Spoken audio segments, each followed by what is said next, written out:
Boa noite, bem-vindos ao Jogo Falado desta semana, muito intensa no aspecto desportivo, com profundas transformações, tanto a nível interno em clubes, como também a nível externo com a decisão, nomeadamente da UEFA, em ter abolido a regra dos 3+2 na sequência do caso Bosman. Muitos temas hoje para debater aqui com os convidados habituais deste Jogo Falado. Neste estúdio estão o Dr. José Guilherme Aguiar, o Dr. Dias Ferreira, o Dr. Fernando Seara. Meus senhores, boa noite aos três. Foi o caso que agitou o início da semana, o despedimento de Carlos Queiroz. Dr. Dias Ferreira, era uma surpresa para si ou já estava a aguardar que isto mais dia menos dia acontecesse? Sobretudo depois do Presidente ter dito que Carlos Queiroz era o seu treinador até o final da época. Bom, não sei se foi você que despediu o professor Carlos Queiroz. Não, parece eu que não. a direção do Sporting ainda não despediu.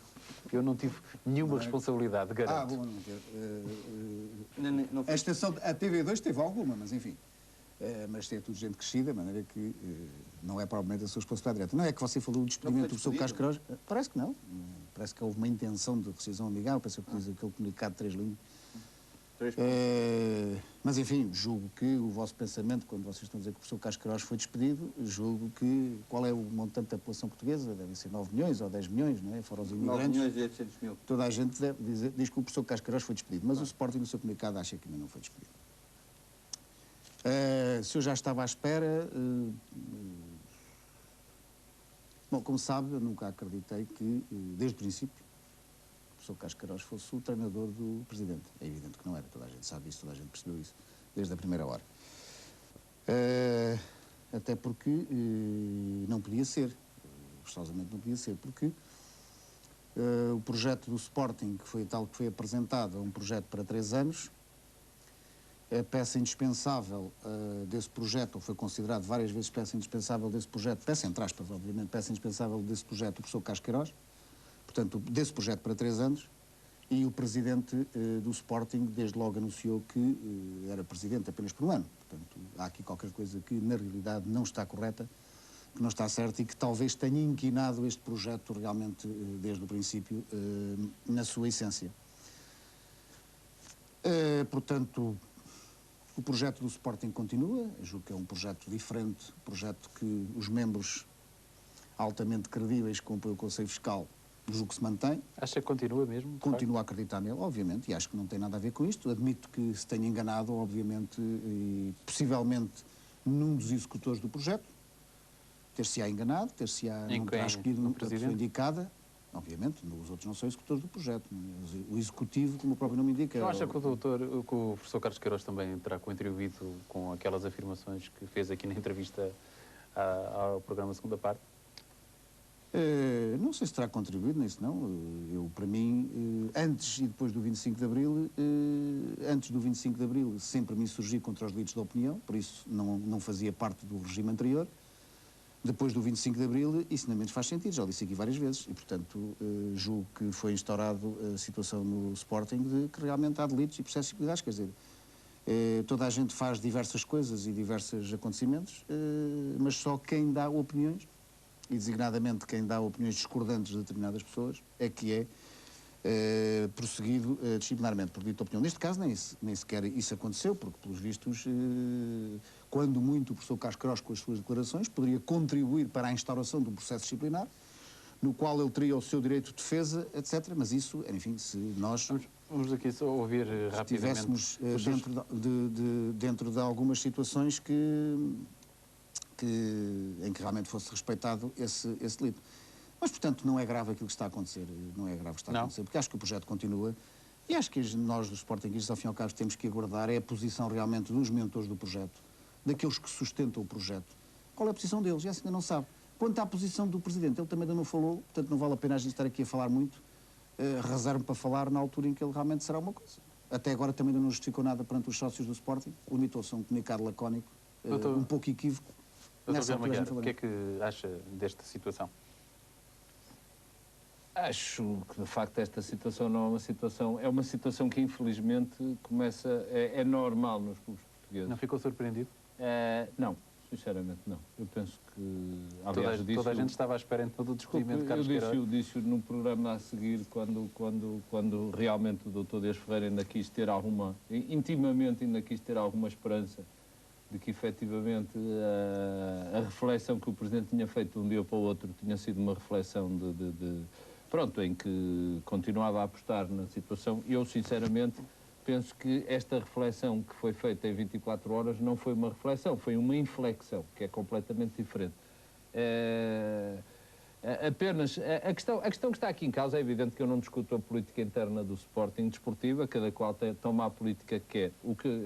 O que eu discuto, sinceramente, é a postura que se assume neste futebol português, em que se passa numa semana no domingo de Ramos, em que toda a gente é aplaudido no Monte das Oliveiras, para o domingo de Páscoa, em que toda a gente é crucificado no Monte Calvário. Quer dizer, a situação deste futebol português é uma situação em que realmente o que se passa, o que é verdade hoje é sintomático, amanhã já não o é. Deixe-me só acrescentar-lhe mais um dado para desenvolver o seu raciocínio. O Dr. Dias Ferreira disse que não há nenhuma posição ainda do Presidente, e não há, de facto. No entanto, o Vice-Presidente também veio aqui à RTP, o João Viegas Soares, e disse, de facto, que foi a entrevista e as declarações de Carlos Queiroz que motivaram este despedimento. Acha isto normal? Sobretudo quando há dois aspectos importantes, que é Carlos Queiroz dizer que soubesse o que se soubesse o que sabe hoje, não tinha renovado pelo Sporting, e que não tinha a confiança total do Presidente. Isto é motivo para levar ao despedimento lógico do treinador?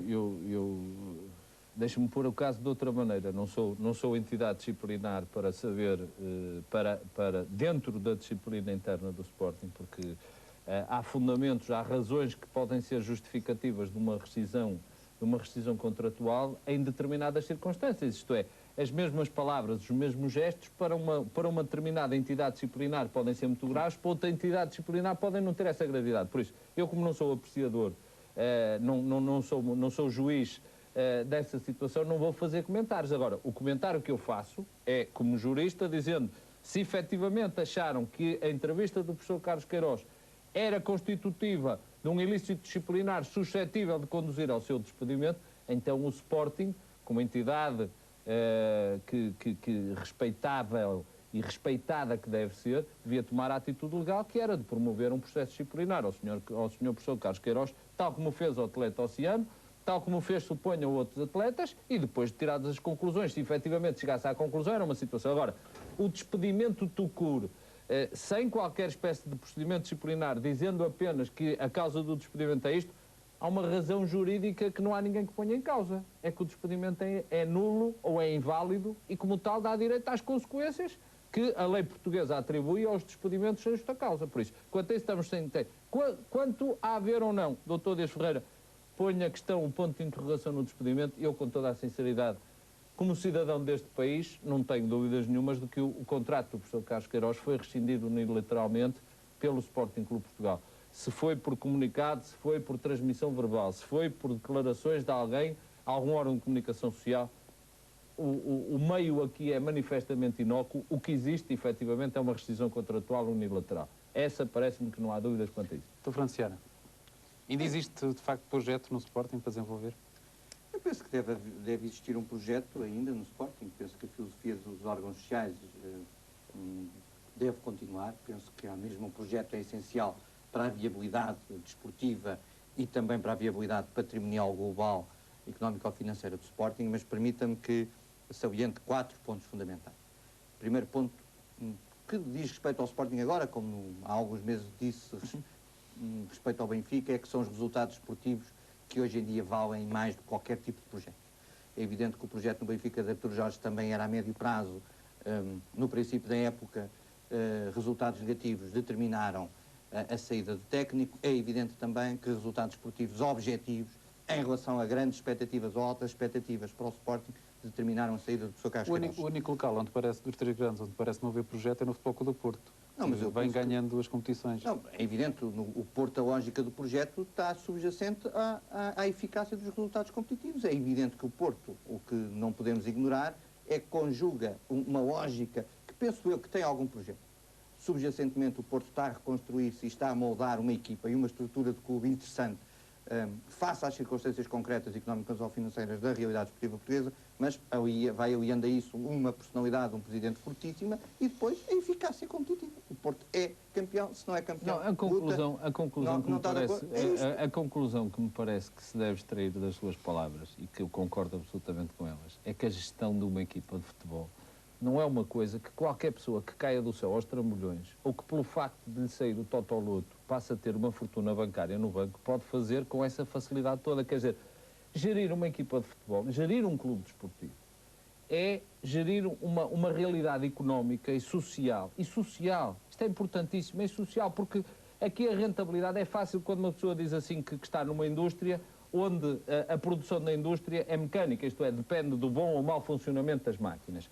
Esta indústria, ou este ramo de atividade, depende do bom ou mau funcionamento de um setor humano. E por isso é necessário a gestão desta situação. Não é uma gestão, é que as pessoas às vezes pensam assim. Eu às vezes, isto tem a ver, não é só com a realidade de Sporting, tem a ver com a realidade de todos os clubes portugueses. Quando às vezes se diz assim, o candidato do clube é X, e uma pessoa diz assim, mas quem é o X? O X foi um empresário bem-sucedido no ramo alimentar, é um empresário bem-sucedido no ramo industrial da indústria pesada, é uma pessoa bem-sucedida no Exército, na Marinha, na Força Aérea. Eu digo assim, mas, desculpa, o que é que isso tem a ver com uma equipa de futebol? O que é que isso tem a ver com uma equipa desportiva? Isto é, és todo desportivo, mas porquê é que és todo desportivo? Qual é o passado que essa pessoa tem dentro de um clube? Porque a diferença que há, isto é bom que se diga, a diferença que há entre o senhor Presidente do Futebol Clube do Porto e todos os demais presidentes dos... Não é profissional, são 25 anos que teve de clube. Mas está bem, mas não é profissional. Isso não significa a vivência de uma gestão desportiva prolongada, significa profissionalismo. O problema é este, e quando se põe a questão porque é realmente verdade que se os projetos desportivos, como o Dr. Fernando Seara, dependerem só dos resultados desportivos, é evidente que não há treinador que dure nos clubes, principalmente nos clubes que não são os campeões. E sabendo que há em Portugal pelo menos 3 clubes que jogam para ser campeão, todos os anos há 2 clubes que despedem um treinador. Isso é uma realidade que passa a ser absoluta. Por isso, eu acho melhor fazermos já um contrato em que os treinadores dizem assim, se tu até ao Natal não estiveres no primeiro lugar, és despedido. Se até à Páscoa não estiveres em primeiro lugar, és despedido. Se no final do campeonato não estiveres em primeiro lugar, para além de despedido, ainda pagas uma indemnização ao clube. Pronto. E então assim faz-se a realidade e cada treinador pelo menos sabe aquilo com que deve e pode contar, porque de projetos a longo curso não se vê, ou antes, vai-se ver simplesmente, são projetos que naturalmente passam pela vitória, mas passam pela gestão e pela rentabilidade de uma equipa, e isso é que não se adquire com a mera entrada no clube. Eu não tenho dúvidas absolutamente nenhumas de que os atuais presidentes do Benfica e do Sporting, se começassem, se iniciassem agora a gestão, se dissessem assim, aproveitem a vossa experiência anterior e tragam, é evidente que teriam uma atuação completamente diferente. Porquê? Porque têm agora um saber de experiências feitas. Agora, é muito difícil quando uma pessoa entra num clube e está, desculpe uma expressão, completamente às cegas. Concorda com isto, Dr. Francisco Ferreira? Diga. Concorda com esta análise aqui do Dr. Guilherme Aguiar? Se essa análise fosse feita relativamente a um outro clube, eu concordaria. Portanto, faria a análise da gestão de um presidente, de uma direção de um clube qualquer que fosse, eu faria a mesma crítica que ele fez. Mas como parece que cai mal às vezes eu falar sobre a direção do Sporting, espero que haja alguém que cometa atos iguais aos da direção do Sporting para depois comentar livremente. Conclua lá então, Dr. Não vamos agora só situar 2 pontos, penso, para além daquele. Você falou em 4 e em 2, o campeonato já é 3. Nós, no fundo, já estamos a lutar também para o segundo e terceiro lugar. Foi por isso que empatámos, depois tivemos esta consequência. Mas estamos a lutar para o segundo e terceiro lugar, quer dizer... sim. Penso que sim, não é? Penso que... E o Boa Vista também. Pois é evidente. Mas penso... Honra-lhe seja feito. Vamos aos outros 3 pontos. Penso que um segundo aspecto era a questão da justificação do despedimento, e é evidente que aqui parece-me que é importante refletir sobre um facto. Não vamos situar o do professor Carlos Queiroz, mas, por exemplo, vamos situar do treinador adjunto, do José Alberto Costa, que teoricamente, pelas declarações do vice-presidente do Sporting aqui na RTP, As razões do despedimento do professor Carlos Queiroz terão sido a entrevista à TV2 e, salvo erro, o Zé Alberto Costa não deu nenhuma entrevista à TV2 e, portanto, não estou a ver onde é que está o ilícito disciplinar que, porventura, o desqualifique de ser treinador adjunto e passe a ser, num aspecto concreto, mero funcionário administrativo. Penso que, acima de tudo, estão os homens e as pessoas concretas. E as homens e as pessoas concretas, qualquer que seja a situação, merecem um respeito total. E penso que isso é importante, que toda a gente perceba e mesmo todas as entidades esportivas assumam isso. Não podemos dizer uma coisa num lado e assumir outra coisa no outro lado. Portanto, quanto à questão concreta da vinculação ou da desvinculação, porque cada um deles tem um contrato específico. Terceiro aspecto, penso que é importante, no conjunto das reflexões e dos comentários que houve, penso que houve inconfidências graves por parte de membros dos órgãos sociais do Sport. E penso que isso é importante refletir. Houve um membro de um órgão social do Sporting, da mesa da Assembleia Geral, que indiretamente, mais que uma vez já, esta semana, indiciou que claramente o Conselho Fiscal ou membros do Conselho Fiscal remuneravam o Presidente do Sport. É alguma coisa que, na minha ótica, é suficientemente grave para, no âmbito global desportivo, não poder deixar de ser equacionado. Porquê? Porque então estamos claramente perante uma situação de profissionalismo efetivo na direção de um clube desportivo. O Dr. Luís Ferreira tem conhecimento disso? De quê? Que, de facto, o Presidente era remunerado, pelo menos até há pouco tempo? Falava-se nisso. Sempre se falou nisso, desde o princípio, sempre se falou disso. Foi uma condição para ele ser Presidente? Não sei, não faço ideia, não estava nessa situação, não estou em situações de falar isso. Houve um sócio respeitado e respeitável que fez esta afirmação, ela ainda não foi desmentida, não sei se é verdade ou se é mentira, realmente ele foi veículo daquilo que se diz, enfim, um pouco à boca da situação que há essa situação. Eu realmente desconheço, normalmente, se a soubesse, como deve calcular, afirmava perentoriamente. De resto, não me preocupa muito, porque não foi dito que era o Sporting que pagava. Foi dito que há determinados membros do Conselho Fiscal, ou membros do Conselho Fiscal que pagavam, e eu não tenho nada a ver com, não tenho nada com aquilo em que os senhores membros, altas pessoas prestigiadas do Conselho Fiscal, quem é que remuneram, não tenho absolutamente nada a ver com essa situação. A insinuação é grave. Diga? A insinuação é grave. A insinuação é grave para o Presidente da direção do clube, mas ele também ainda não respondeu, ainda não disse nada. E para a lógica de articulação entre o Conselho Fiscal, entre a natureza, o âmbito, as competências e atribuições de um Conselho Fiscal e, qualquer que seja, se são membros do Conselho Fiscal e a entidade do órgão executivo. Estamos a falar na relação interna de separação de poderes entre órgãos. Bom, mas ali não vale a pena nós estarmos aqui a fazer construções jurídicas quando toda a gente percebe que o poder no Sporting está efetivamente no Conselho Fiscal. Porque se não estivesse, eu estou convencido, se o poder económico, jurídico, etc., estivesse na mão da direção, eu penso que o problema que neste momento está por resolver já estaria resolvido. Esta decisão de despedir o Carlos Queiroz também teve o aval do Conselho Fiscal? Acho que sim. Eu não sei, o Conselho Fiscal não é nada disso. O Conselho Fiscal diz que a responsabilidade é da direção. Está-me a dizer que tem um poder, de facto, o Conselho Fiscal. Exatamente, precisamente por isso me parece que o problema não está resolvido. Porque normalmente quem manda tem a obrigação de... porque não faz aqui muito sentido que... porque ao fim e ao cabo nós chegamos à conclusão que o professor Carlos Queiroz, algumas das coisas que tem para receber não dizem respeito a qualquer tipo de indenização. Dizem respeito a trabalho realizado há muito tempo.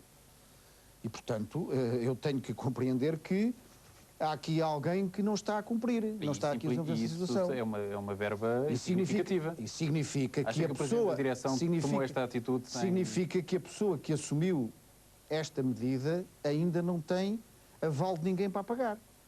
Penso que o Sporting, não é desconhecimento para ninguém, penso que o Sporting não está em condições, neste momento, de pagar verbas que estão na ordem destas situações, porque há muita gente que não quer pagar o aumento que houve, nem as contribuições extraordinárias que houve, agora ainda menos, e, portanto, significa que o Sporting não tem liquidez suficiente para assumir, no momento, uma determinada rescisão. Como sócio do Sporting, vai fazer isso? Vai pagar esse aumento? O sócio do Sporting, já o declarei, olha, aproveito que me faça essa pergunta, que é para esclarecer algumas vozes menos entendidas e algumas mentes menos tortuosas, que quando uma pessoa faz uma afirmação, mudam logo. Nunca afirmei, nem poderão ver em lado nenhum a afirmação de que eu ia rasgar o cartão, que é uma coisa que não faço, nunca farei.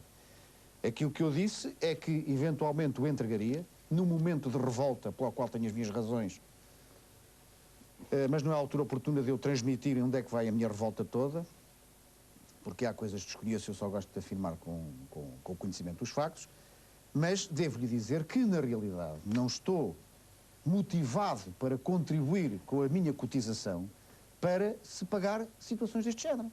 Quer dizer, eu não sou ouvido nem achado, sou ouvido e achado para o aumento das cotas. Aliás, aprovei-as, bati por elas, defendi a proposta da direção, que os sportinguistas deviam ser eles a pagar o seu clube, mas não para isto. Porque para isto ninguém ouviu ninguém. Ninguém ouviu ninguém. E está-se a pedir sacrifícios para depois, por dar cá aquela palha, que é mesmo por dar cá aquela palha, o clube ser colocado na situação de ter que pagar dezenas e dezenas de milhares de contos. E não pensem as pessoas, e eu aqui alerto para as pessoas às vezes saberem o que é que se mexem, porque há muita gente a falar sobre futebol, e como disse há bocadinho o Dr. Guilherme Aguiar, mas pouco percebem, é que não se esqueçam, e eu aqui alerto o Sporting para isso, que é importante que a massa associativa fique alertada, é que atualmente as pessoas podem dizer, pois o professor Carlos Queiroz vai para o Tribunal de Trabalho e anda 3 ou 4 anos a discutir. Só que se esquecem de uma coisa, é que depois, quando ele tiver uma sentença na mão, ou se ele tiver alguma decisão ou algum título executivo, isso pode determinar que o Sporting ou paga ou tem consequências esportivas ao nível dos novos regulamentos. É bom que as pessoas se mentalizem disso, que isto agora não é só gozar... Dá descida de divisão, se não pagar? É para treinadores, para jogadores, etc, desde que tenha uma sentença na mão. Dá a possibilidade de inscrição de novos jogadores. Dá a possibilidade de inscrição uma sentença por não pagamento? Não, novos jogadores não, e dá a sentença pode baixar de divisão, se tiver dívidas. Se for na comissão arbitral, neste momento não há sentença da baixa de divisão, não é sobre essa situação. Não, no regulamento de competições... No regulamento de competições no regulamento disciplinar... No regulamento de competições o não pagamento é baixa de divisão. O não pagamento das decisões da comissão arbitral. E das decisões judiciais. Está lá as sentenças judiciais. Está, doutor, está, e a gente já falou aqui sobre isso. Está algumas decisões, eu julgo... Está a decisões judiciais que aliás já mas alerta. mesmo não inscrever jogadores é uma sanção. Não, mas a sanção, desculpe lá, sanção fortíssima, você em princípio sabe mais disso do que eu, mas eu também só lhe dou o benefício de em princípio saber mais do que eu. Porque, em todo caso, eu julgo que já se falou sobre esta situação, decisões transitadas em julgado que podem baixar de divisão.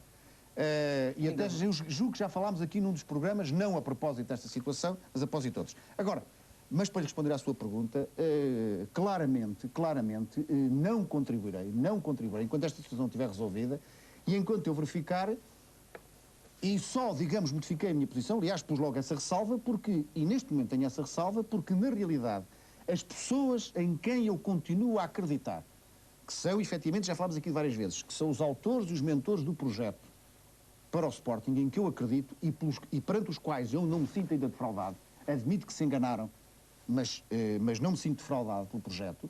Se esse projeto seguir para a frente e continuar a seguir, se for coerente as medidas com esse projeto, aí não tenho dúvidas nenhumas, que eu continuarei a dar o meu contributo de toda a espécie, pagando as cotas, dando o meu trabalho, só para concluir, se esses mentores do projeto avalizarem, ou se souber que avalizarem nessa altura eu tenho que repensar das duas uma, ou não percebi o projeto que os senhores apresentaram ao Sporting, ou não percebi, ou realmente o projeto deles não é o meu, e nessa altura eu também não vou, obviamente, criticar nem atacar, pura e simplesmente retiro-me, porque então significa que isto realmente, as pessoas deixam de se sentir motivadas e eu deixo-me sentir motivado por aquilo que tenho feito ou por aquilo que tenho procurado fazer.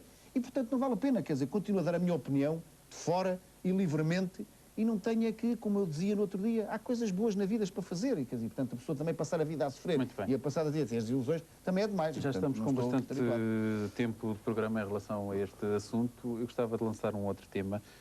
A confusão que se gerou esta semana em redor das eleições do Conselho de Arbitragem, quase com cenas de agressão física na última quarta-feira, entre o presidente da APAF e o representante da Associação de Braga, e com outro dado, Pinto Sousa diz que se for eleito só tomará posse se as nomeações voltarem ao Conselho de Arbitragem da Federação. O que é que vamos ter, então, com este cenário que se está a prefigurar, já que Carlos Calheiros também, outro candidato, também diz que pretende reaver essas nomeações? É uma reivindicação. admite as coisas neste país, admite essas reivindicações, como em qualquer outro setor. É uma reivindicação justa? Não sei, não sabe, quero... daqui a pouco candidato-me ao lugar de Presidente do Conselho de Arbitragem. Sabe porquê? Não. Porque eu não reivindico as nomeações. não Acho que as nomeações estão bem onde estão. E o Presidente do Conselho de Arbitragem tem mais que fazer. Olha, corre o risco de ser eleito. Digo? Corre o risco de ser eleito. Faz mal? Com esta Não faz mal? disponibilidade. Não faz mal? Não faz mal? Não, no fundo... Eu no tenho fundo uma nós vemos perspectiva coisa. séria No sobre a fundo, vamos ver situação. uma coisa. Eu é evidente que eu não sei. Não queria referir da justiça ou não justiça das situações. Eu quero é referir, em primeiro lugar, da legalidade ou não legalidade delas. E nós estamos num país, num Estado de Direito, que, concorda ou não concorda, tem que se submeter às leis. E há leis justas, há leis injustas. E o que a sociedade procura fazer é cumprir as leis justas e, mesmo cumprindo as leis injustas, fazer os possíveis para as alterar. A questão é muito simplesmente Mas qual é a lei injusta? Desculpe, eu não estou, por isso é que eu não estou a fazer comentários sobre as leis. Não queria fazer comentários agora. O que eu digo é que há uma lei. Uma lei que obriga a que a entidade que superintende a competição profissional tenha arbitragem. A princípio, convencemos-nos, as pessoas que estavam no acesso ou com a responsabilidade dessa situação, convencemos-nos de que seria útil separar-se a nomeação dos árbitros da fiscalização dos Agora está tudo junto. Neste momento, Perante a coisa está esta tudo junto. reivindicação. Paulo Catarro, eu digo só isto. Atrevam-se, venha a primeira pessoa, neste país, com critérios, com sentido de justiça e, fundamentalmente, com clarividência, fazer a mais pequena crítica à situação que agora se encontra. Se há mais suspeição, se há problemas com as nomeações, se há alguém que diga alguma coisa relativamente às nomeações, se há efetivamente alguém que tenha defendido, desculpe. Não acha estranho os dois candidatos a presidente terem esta pretensão? Não, eu acho estranho, efetivamente acho estranho, até porque por parte do senhor Pinto Sousa, com quem eu já tive várias vezes a oportunidade de falar relativamente ao projeto de arbitragem, é evidente que o Sr. Pinto Sousa dizia, e diz com uma certa razão, diz, eu não quero ser presidente de um Conselho de Arbitragem que se limita apenas a fazer a nomeação dos árbitros da segunda e da terceira divisão. E quando se fala em nomeação, faz-se na preparação. Agora, tudo isto é minimamente discutível. Tudo isto é minimamente maleável e moldável. Agora, é preciso que as pessoas demonstrem à partida que têm vontade de cumprir um projeto. Um projeto que nós assumimos. E acha que eu tenho, só para passarmos Desculpe, também a palavra eu por parte... De resto, eu percebo, desculpa lá, mas eu percebo que o Sr. Pinto Sousa faça essa reivindicação. Não percebo essa reivindicação feita pelo engenheiro Cascalheiros. Não tem justificação. Porque o Sr. Pinto Sousa surge como um candidato, mais ou menos, pelo menos pelo que parece, consensual para presidente do Conselho de Arbitragem, tendo experiência anterior do Conselho de Arbitragem com nomeação de árbitros. Portanto, de algum modo eu consigo perceber que o Sr. Pinto Sousa diga assim, eu tenho consenso, já fui presidente do Conselho de Arbitragem a nomear árbitros e tenho consenso. Portanto, tem alguma lógica na minha nomeação que eu continuo a ter essa função. O engenheiro Cascalheiros também diz que tem o consenso. Não, o engenheiro Carlos Calheiros pode ter o consenso agora. Bem, teve o consenso que nem 50% teve. Esse é o consenso dele. Bom, está bem, mas isso já vimos porque... Não, mas o engenheiro Carlos Calheiros não tem experiência nenhuma atrás. A experiência que ele tem atrás é desastrada. É desastrada, foi as afirmações que fez. Não recomendam, já disse aqui no outro dia, repito, não recomendam sequer para árbitro, quanto mais para presidente do Conselho de Eu também já Arbitragem. disse que deixava de ser árbitro. Diga? Eu também já disse que deixava de ser árbitro. Isto está bem, mas pronto, já ganhámos alguma coisa. 2 pontos já cá estão. Agora só falta o outro. Eu quanto a isso, por amor de Deus. Por amor de Deus. Como é que viu também esta Por amor de cena Deus, a figura que ele fez não recomenda para pouco presidente do Conselho de edificantes na Arbitragem. última quarta-feira, nomeadamente Eu vejo... com as relações à PAF. Quanto mais para fazer reivindicações. Eu vejo desde logo uma grande benfeitoria que a lei trouxe. Quando a lei exigiu 2/3, permitiu isto tudo. Vamos assumir as coisas, principalmente para aquelas pessoas que não querem. Corremos o risco de não ter conselho de arbitragem. Vamos correr o risco de ter um bom conselho de arbitragem. Vamos correr o risco de ter um bom conselho de arbitragem na Federação, como também temos uma boa comissão de arbitragem no organismo autónomo. Atenção, vamos assumir isto. Porque o que está em causa, neste precisamente para além das questões de saber se é todo o Conselho de Arbitragem, o que está em causa, neste precisamente, é, na verdade, a tentativa de controle global da arbitragem portuguesa.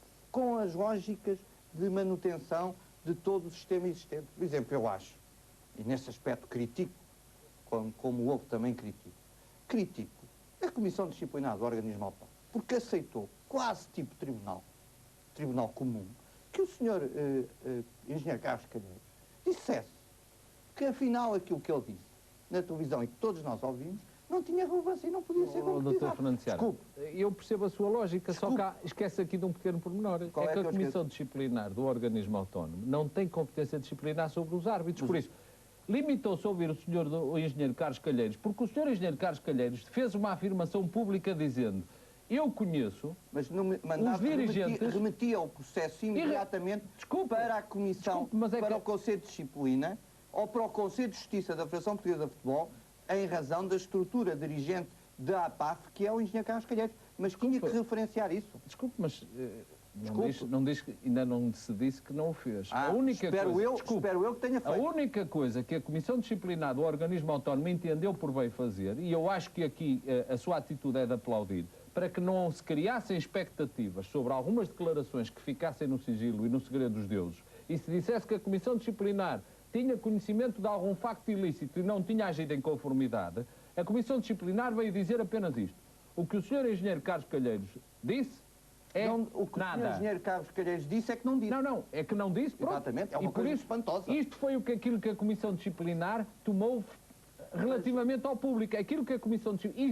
E fê-lo numa medida de defesa da honra e da dignidade dos dirigentes desportivos. Então, quando há um árbitro que diz... Eu estou descansado porque aceito que o Sr. Juiz Desembargador Mortágua remeteu o processo para o Conselho de Disciplina e para o Conselho de Justiça da Federação Portuguesa de Futebol para os Aliás, o engenheiro Carlos Calheiros esteve a ser ouvido na última quinta-feira no Conselho de Disciplina e não compareceu. Eu continuo a dizer que o problema é sempre o mesmo, é que não dou importância devida à esquadra da Praça da Alegria. É que ali é que o assunto tem que ser tratado. Aquele assunto é um caso de polícia.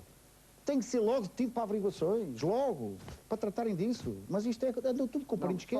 Só uma nota sobre, por exemplo, sobre o projeto de candidatura do engenheiro Carlos Calheiros, que eu acho que é impressionante. É um projeto de candidatura? Tem um projeto de candidatura que foi divulgado. Como engenheiro deve ter vários projetos já feitos, mas... O manifesto de candidatura que é o seguinte, que é os árbitros do Sul, serem nomeados pelos membros do Norte, e vice-versa. O que significa, em primeiro lugar, que é uma coisa espantosa. Em primeiro lugar, interessa saber... Não conhecia esse manifesto. Não conhece? Não. Agora, essa sinceramente, devo dizer que não conhecia. Desde setembro estamos Tem que me provocar um sorriso, porque acho que quando nós, neste momento, no organismo autónomo, estamos a discutir no seio interno, ainda estamos a discutir no seio interno, devemos acabar com as divisões do árbitro de Lisboa. Por exemplo, e não poder um árbitro de Lisboa, não poder fazer um jogo entre um clube de Lisboa e um clube de Setúbal, que fica só atravessar uma ponte. É outro manifesto de CC. Já tivemos o manifesto de Carlos Candal, agora temos o manifesto de Carlos Calheiros. É a mesma coisa? Não, essa eu não conhecia, essa tenho que confessar que não conhecia, mas vamos ver. Olha, se calhar aí estava um bom presidente do Conselho de Arbitragem. Se calhar. Não, o Dr. Carlos Candal? Doutor Franciar, o que me preocupa no meio disto... Mas não tem conhecimento disto? Não tinha, sinceramente não tinha. Não li. Não li porque sabe porquê. Para todos os membros. Não digo que não tenha sido mandado. Eu até estou envergonhado também de não conhecer. Eu peço desculpa. Eu até estou envergonhado também de não saber. Eu peço desculpa porque isso deve ser realmente uma obra-prima. Eu neste momento, eu vou dizer com toda a sinceridade, eu como diretor, eu neste momento não estou aqui nessa qualidade, mas... Não diga com sinceridade aquilo que pensa, porque certamente não se pode dizer. Vou dizer com sinceridade aquilo. Olha, eu não podia dizer com sinceridade aquilo que organismo autónomo, como diretor executivo do organismo autónomo, não estou nada preocupado, com toda a sinceridade, não estou nada preocupado neste momento que estou a falar. Não sei o que é que a lei vai dizer no futuro, não sei quais vão ser as alterações. A lei não interessa, é o manifesto. O manifesto não li, não posso dizer. Deve haver uma guerra norte-sul outra vez, nos Estados Unidos da América. Com essa lei, eu não posso precaver.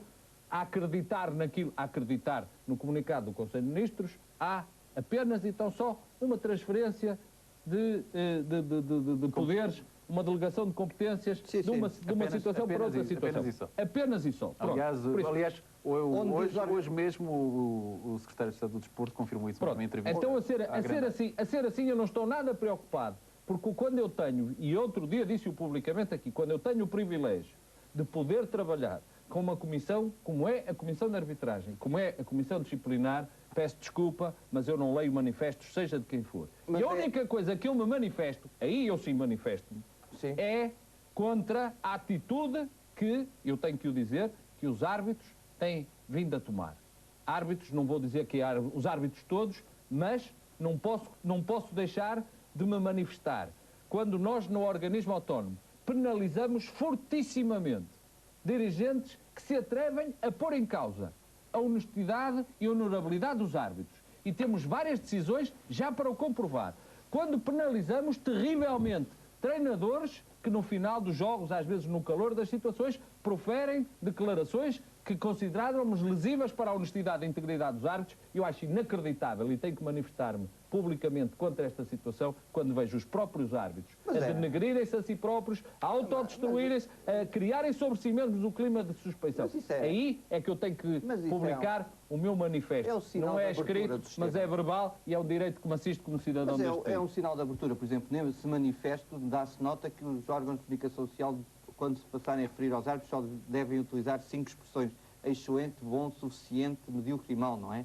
O que significa que já estão a ver com esta concorrência de meios de comunicação social a restrição a 5 termos de classificação. O que significa... já impõe regras, inclusive, aos órgãos de comunicação social. Exatamente. O que também não deixa de ser curioso. O que não deixa de ser curioso. Os órgãos de comunicação social, quando se referem aos árbitros nesse projeto e nesse manifesto, apenas se devem referir em 5 termos: excelente, bom, suficiente, medíocre e mau, que significa... E o assim? Isso para já são termos demais. Falta-me o assim. São termos demais. E se calhar chegam 2, não? O quê? Chegam 2. Quais são? Dessas 5 classificações chegam 2. Agora está-me a perguntar qual é que foi. Fundamentalmente, quando nós estamos em vésperas de uma ação de formação de árbitros. E vem cá o estrangeiro, não é? Com a presença do elemento fundamental para a arbitragem portuguesa. Nós estamos em véspera do europeu, onde está árbitro isto é, português. quando nós vimos, desculpa... Estamos em véspera de um europeu onde não há árbitro português e está tudo dito. Ferreira, mas e com toda a sinceridade, estamos a falar sobre a arbitragem vamos ver uma coisa, quando nós procuramos trazer, nós quisemos fazer a primeira ação de formação, fizemos uma ação de formação onde julgo que positivamente falando, ou genericamente falando, foi de resultados e conteúdo positivos. A própria FIFA mandou um ofício dizendo: apreciamos extraordinariamente a maneira como esse curso foi feito, como essa ação de formação, tivemos conhecimento dos itens, tivemos conhecimento dos temas, tivemos conhecimento das ações. Quando nós fazemos a segunda ação de formação e temos a honra de termos a presença para assistir a toda essa ação de formação do principal responsável europeu pelos árbitros de Portugal, isto é, aquele de cuja autoridade neste momento depende a nomeação. Quando nós temos toda a necessidade, quando inclusivamente o presidente da FIFA assumiu a responsabilidade pessoal de, na próxima ação de formação, que isso vai ser generalizada a todos, não só árbitros como a juízes de linha, que irá ter início na próxima época, de ter cá instrutores da FIFA para também colaborarem com os portugueses. Quando nós vemos tudo isso, eu penso que, sinceramente, se nós não estamos a fazer alguma coisa pela arbitragem, então que venham quem faça mais, porque, efetivamente, começa a ser impossível. Eu penso que é preciso criar um clima de credibilidade e é preciso eleger um conselho de arbitragem. Neste precisamente, para ser sincero... Sim, eu estou inteiramente de acordo que sim. Eu penso que, para ser sincero, é preciso uma terceira via, é preciso uma linha de consenso. Não, eu penso fundamentalmente... Eu penso que é bom senso. Já temos aqui uma terceira não é consenso, é bom senso. Não, é bom senso. Já temos aqui um conselho candidato. O engenheiro Carlos Calheiros poderia ter. Eu só quero presidir depois da aquisição das... Mas o engenheiro Carlos Calheiros tem uma experiência de árbitro que pode ser extremamente útil e que deve pô-lo ao serviço, efetivamente, da arbitragem na área da formação. Onde nós estamos deficientes, sabe onde é? Isto está visto. É nos árbitros jovens. Na formação dos árbitros. A formação dos árbitros é que está quando as associações vêm dizer que há árbitros que têm que fazer 5 ou 6 jogos por semana, por dia, por fim de semana, porque não há árbitros, é fácil de ver, porque realmente começa a ser difícil numa atividade que para o desporto, seja qual for a modalidade desportiva, é fundamental, que é o árbitro, é o juiz da partida, é aquele que decide, efetivamente, sobre a regularidade ou irregularidade da partida. Quando há uma suspeição tão grande sobre esta situação, efetivamente os jovens não querem... Só para terminar. É que a nota final tem que ser esta. Vamos eleger um conselho de arbitragem que ponha tudo em causa, inclusive a base do sistema, que é as lógicas das promoções, porque nós temos menos árbitros, porque a estrutura da arbitragem global, nas associações, na generalidade dos casos, sofre dos mesmos vícios que nós conhecemos na estrutura central. E é aí que está a causa. Porquê? Porque cada vez temos menos jovens, eles têm expectativas defraudadas e isso é Sim, sim. terrível, o que significa que temos que mudar as elites dirigentes da arbitragem portuguesa. Meus senhores, é essa a questão fundamental, é por isso que assistimos a esta luta, porque é um poder muito, muito grande. Muito bem. No próximo sábado vamos ter um jogo falado especial dedicado inteiramente às consequências da livre circulação, do caso Bosman, da livre circulação dos jogadores do futebol num espaço comunitário e por isso mesmo o jogo falado irá para o ar cerca das 18 horas aqui na TV2. O resto de um bom fim de semana, uma muito boa noite.